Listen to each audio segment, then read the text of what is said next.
So this video, I'm going to show you how to assemble all your components together. Firstly, I've saved my document, so open a new document, saved it as leg assembly. I'm going to drag a leg over. Once the leg inserts, it sits underneath in the feature tree here. I'll click OK to that, I don't need to move it anywhere. Right click, and I'm going to click ground. Ground puts this little drawing pin here which locks it in position. It's not going to come off of the bottom point of that document. You can see the shadow sitting there. Don't stress too much if you don't see the shadow in that position there. So if I zoom out, I've got a nice isometric view, so 3D view. What would be logical to me at this stage is to drop in a short rail now. The short rail, as you try and connect these two together, don't go too close, so just have it randomly kind of just near where you're going to connect it. As you rotate it, you'll see that it's actually not quite as close as what you thought, so we don't need it to connect right now. This is what connects it, it's the join feature. I'm going to go to top corner to the top corner.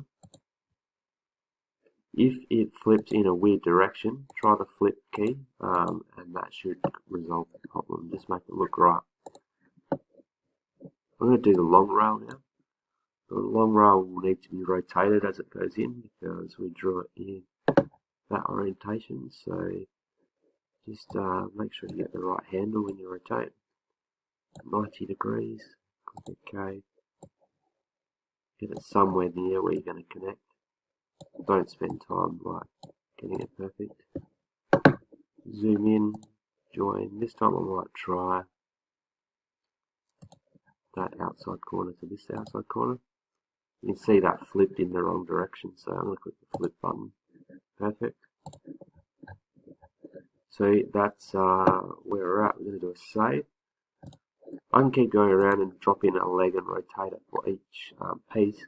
There is another way we can do this though. I could go to, let's make sure we save. If I open up my leg rail again, sorry, long rail, I'm going to click that construction constraint on, the one we mirrored the dowel holes in, and we're going to click save. And I'm going to open my long rail, sorry, short rail. I'm going to do exactly the same. Once it opens,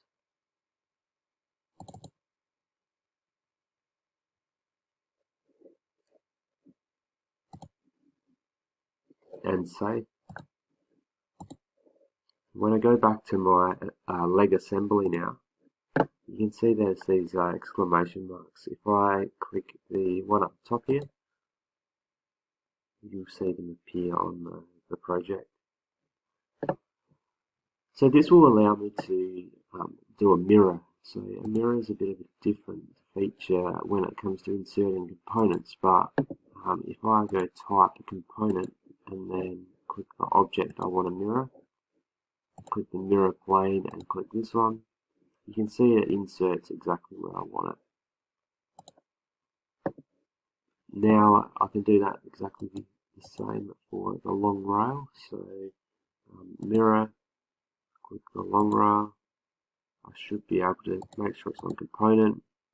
Mirror plane is that same mirror plane, and OK.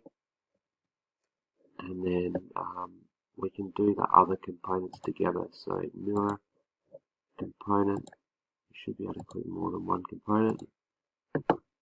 Mirror plane is this one. And click OK, and we've got a table together. You should be able to go, excuse me, go into your components here. So you can say your long rail and hide the construction planes. Or your other option is to go back into your other parent components, turn them off there and save, and then update it here, and they should turn off as well. So do that for the short rails as well. The only issue with the way that we've constructed this is that these components will pull apart. We use Control Z to put them back.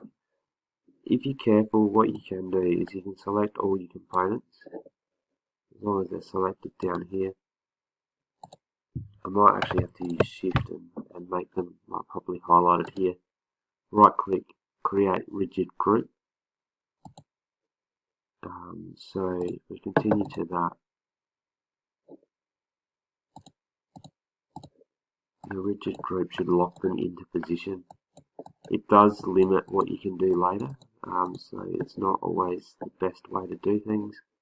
You can see this is a little bit messy too, but it is a quick way of modelling. I've just opened up the leg here. If I go back to my first extrusion, which was the height,